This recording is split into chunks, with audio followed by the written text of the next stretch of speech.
जायसवाल, आपका इस वीडियो में स्वागत करता हूँ। इस वीडियो में हम देखेंगे कि किस तरह से हम ESP IDF इक्लिप्स के साथ हम LED ब्लिंक का कोड करते हैं।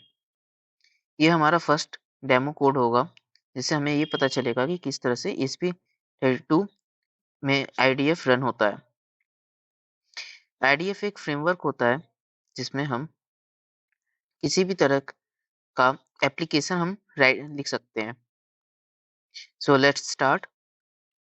फर्स्ट ऑफ ऑल हम इक्लिप्स के IDF को ओपन करते हैं और वर्कस्पेस डिफ़ॉल्ट वर्कस्पेस चूज़ कर लेते हैं एंड स्टार्ट करते हैं।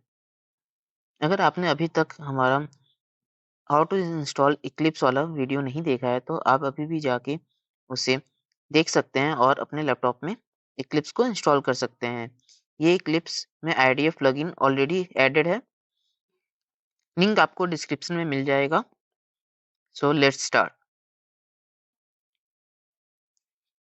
आप हमारे स्क्रीन पे देख सकते हैं एक्सप्रेसिव की आईडी ओपन हो चुकी है। अब फर्स्ट ऑफ ऑल हम लोग जाते हैं फाइल मेन्यू में। आप देख सकते हैं इसमें कई सारे ऑप्शंस अवेलेबल हैं। उनमें हम सेलेक्ट करते हैं न्यू में,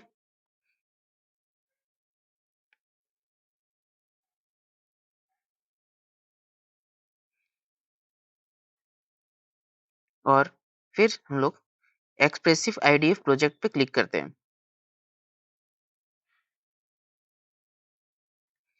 अब एक पॉपअप ओपन हो जाएगा। इसमें आपका प्रोजेक्ट नाम पूछ रहा है, तो सबसे पहले आपको प्रोजेक्ट नेम डालना होगा। कोई भी नाम इसमें यूज कर सकते हैं। हमने यूज किया है TubeBuddy_LED ब्लिंक।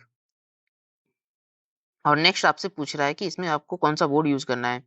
आप इसमें सिंपली ESP32 को सेलेक्ट कर लीजिए और फिनिश पे क्लिक कर दीजिए। इसे ओके कर दीजिए।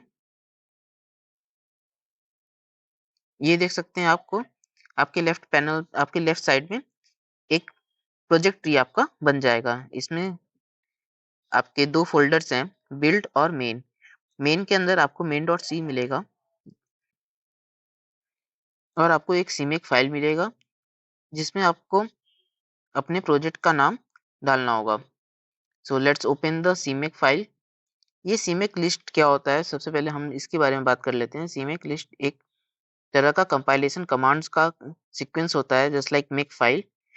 आप सीधे-सीधे उसमें यही समझ लीजिए कि जब भी हमें कोई सीक्वेंस ऑफ कमांड यूज़ करना होता है, तो हम मेक फाइल या CMake फाइल का यूज़ करते हैं। अगर आपको मेक फाइल के बारे में और भी जानकारी चाहिए, तो आप सीधे हमारे यूट्यूब चैनल पे ट्यूटोरियल अवेलेबल है, जहाँ पे हमने बताया कि किस तरह से मेक फाइल को बनाते हैं। तो आप मेक फाइल को बना भी सकते हैं और उसे यूज़ भी कर सकते हैं। CMake फाइल और मेक फाइल दोनों सिमिलर होते हैं एक-दूसरे के, दोनों का काम सेम होता है, बट थोड़े से माइनर डिफरेंस होते हैं कमांड्स में। सो आई डोंट थिंक कि आपको उसकी ज़रूरत पड़ेगी CMake फाइल को समझने की। बस एक जगह मुझे CMake फाइल में एडिट करने की नीड है, जो आपके सामने मैंने CMake फाइल को ओपन कर लिया है। ये सबसे बाहर वाला CMake फाइल है। इसमें आपको क्या करना है, यहाँ पे आप देख सकते हैं प्रोजेक्ट ब्रैकेट्स में ऐप टेम्पलेट लिखा हुआ है।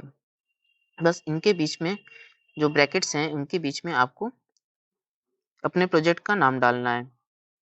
हमने भी अपना प्रोजेक्ट नेम डाल दिया है, TubeBuddy_LED_blink, और लास्ट में _app भी डालना पड़ेगा आपको। Let's save this file. Ctrl+S use कर सकते हैं। प्रोजेक्ट में जाइए और बिल्ड ऑल पे क्लिक कर दीजिए। आप इसकी जगह पे Ctrl+B का भी यूज़ कर सकते हैं।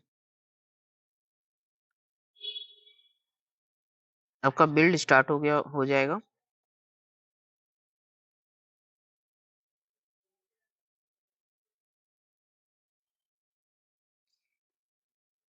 फर्स्ट बिल्ड काफ़ी लंबा चलता है, सो आपको आराम से इसे बिल्ड होने देना है। ये फर्स्ट बिल्ड इसलिए लंबा चलता है क्योंकि इसमें सी की ऑब्जेक्ट फाइल बनती हैं, और जब फर्स्ट टाइम आप बिल्ड करते हैं किसी भी प्रोजेक्ट को, तो वो ऑब्जेक्ट फाइल्स पहले से बनी नहीं रहती हैं। तो एक-एक करके पहले जितने भी इसमें लाइब्रेरीज़ होंगी, उसकी ऑब्जेक्ट फाइल्स बनेंगी, एंड देन उस ऑब्जेक्ट्स फाइल के थ्रू आप उस लाइब्रेरी को कॉल कर सकते हो अपने कोड एप्लीकेशन कोड में। So let's wait and watch कि कितनी देर लगती है इसे कंप्लीट होने में। हमने स्टार्ट हो कर दिया है। जब तक कि ये आपका बिल्ड हो रहा है तब तक आप ESP32 के बोर्ड के साथ और केबल को रेडी रखिए, जिससे हम इसमें कोड फ्लैश कर सकें। इस वीडियो की स्पीड को मैं फास्ट कर देता हूँ।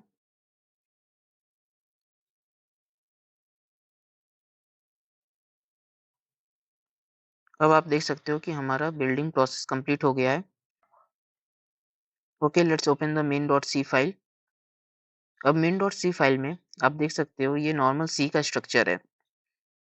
इसमें कुछ हेडर फाइल्स हैं और एक मेन फंक्शन है जो कि आपका prop फंक्शन होता है।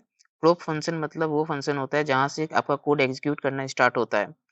इसके अंदर while true एक इनफाइनाइट लूप है और मैं एक प्रिंट फंक्शन है जिसे हम डिलीट कर देते हैं क्योंकि अभी हमें यूज नहीं करना है उस फंक्शन को, और एक स्लीप फंक्शन है। Sleep function is nothing like a interval, और ये कह सकते हैं कि ये डिले होता है। इसके बीच में आपका सीपीयू जो है रेस्ट कंडीशन में चला जाता है। तो जब भी हम दो टास्क के बीच में थोड़ा टाइम देना हो, हम स्लीप फंक्शन का यूज कर सकते हैं। स्लीप के बीच में जो पैरामीटर पास होता है वो इंटीजर होता है और वो सेकंड्स में होता है। जस्ट लाइक अगर आपने 1 पास किया तो ये इसका मतलब ये 1 सेकंड के डिले के बाद ये एग्जीक्यूट करेगा नेक्स्ट टास्क। अब हमारा सबसे पहला टास्क होता है कि जीपीआईओ को इनिशियलाइज करना। तो आई थिंक जीपीआईओ के बारे में आप पहले से भी जानते होंगे, अगर नहीं जानते तो मैं आपको बता देता हूँ। जीपीआईओ का मतलब होता है पिन्स जिसका यूज करके हम किसी भी एलईडी को इन हाई लो कर सकते हैं या किसी भी टास्क को परफॉर्म कर सकते हैं हार्डवेयर में। सो स्टार्ट करते हैं इसे हम। अब लिखते हैं जीपीआईओ। जीपीआईओ लिखने के बाद आप जब कंट्रोल स्पेस पे क्लिक करेंगे तो आपको कई सारे ऑप्शंस खुल जाएंगी। ये आपके गाइड के लिए होता है कि जब भी आपको पूरे फंक्शंस याद नहीं रहती हैं काफ़ी बार, तो आप इससे हेल्प ले सकते हैं। आप आधे फंक्शंस को लिखें और कंट्रोल स्पेस कर दें, जिससे वो आपको सजेशन दे देगा कि कितने सारे फंक्शन इस नाम से हैं अवेलेबल। जीपीआईओ रीसेट पिन, इससे क्या होगा कि इसमें जो भी पिन आप पास करेंगे उसकी जो कॉन्फ़िगरेशंस है वो रीसेट हो जाएगी। तो आप इसे जिस भी कॉन्फ़िगरेशन पे सेट करना चाहें उस पे कर सेट कर सकते हैं। तो हमें ये ध्यान रखना पड़ेगा कि जो एलईडी होती है हमारी वो आउटपुट होती है। वो आउटपुट कंपोनेंट में एक है। तो हमें सबसे पहले इसके बीच में जहाँ पे जीपीआईओ नम लिखा हुआ है, आपको एलईडी नंबर पास करना है। तो हमें पता है कि जो ESP32 है उसकी एलईडी जो ब्लू वाली है वो आपका पिन नंबर 2 से कनेक्टेड है, और ये पिन नंबर 2 जो है डिजिटल पिन है। सो हमें सबसे पहले एक मैक्रो डिफाइन करना पड़ेगा और जिसमें हम ESP एलईडी पिन कैपिटल में लिखते हैं और इसे असाइन करते हैं GPIO num2। GPIO num2 pre defined macro है जिसमें आपका पिन नंबर 2 को टारगेट करते हैं। अगर इसे एक्सपेंड करके देखना है आपको तो कंट्रोल प्रेस करके इस पे क्लिक करेंगे तो आपको दिख जाएगा कि ये एक तरह का enum होता है जिसपे पिन नंबर 2 असाइन है जीपीआईओ num2 को। तो बैक टू दी main.c।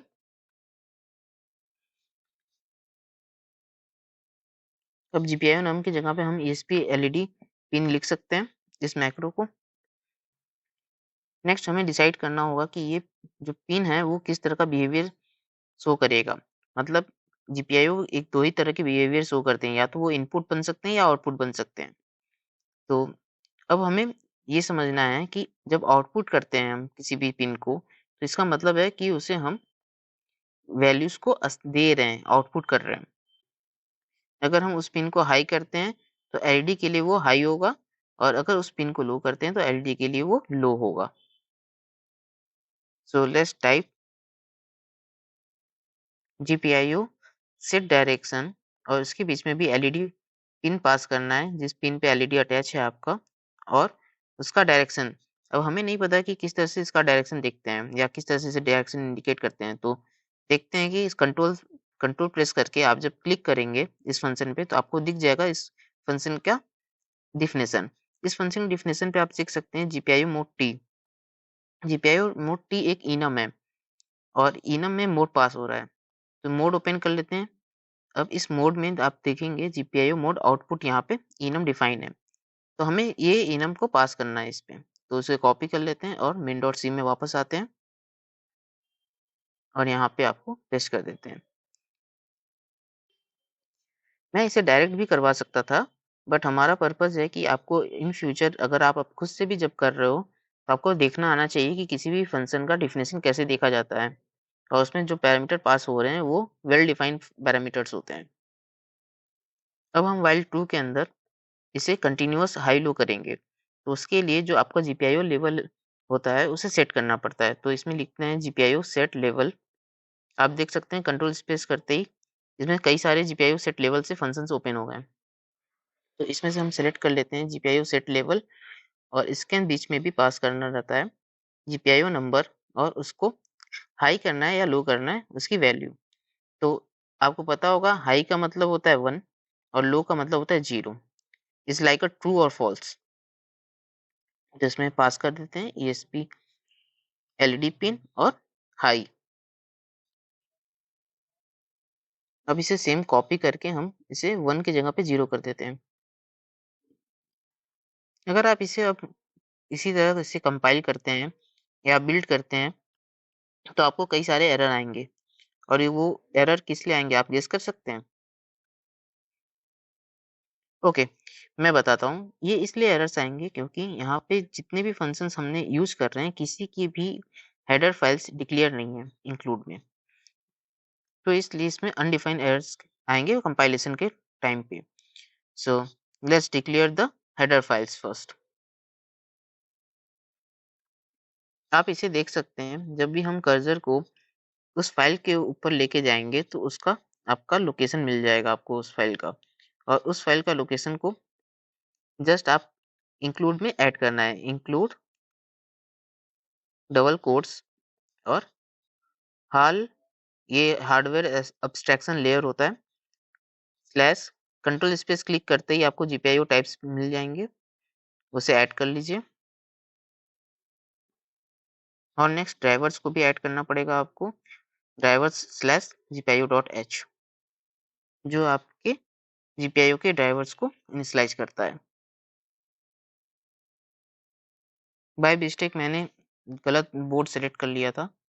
आप इसको सेलेक्ट कर लीजिए ESP32 और रीबिल्ड कर लेते हैं कोड को एंड देन फ्लैश करेंगे। बिल्ड प्रोसेस स्टार्ट हो गया है। बिल्ड हो चुका है। सिंपली आप ड्रॉप डाउन मेन्यू से ट्यूड बाय LED ब्लिंक को सेलेक्ट कीजिए और ग्रीन वाला जो बटन है आपका प्रेस कर दीजिए। ग्रीन कलर का ये प्ले बटन जो है उसे प्रेस कर दीजिए, जिससे आपका कोड फ्लैश होना स्टार्ट हो जाएगा।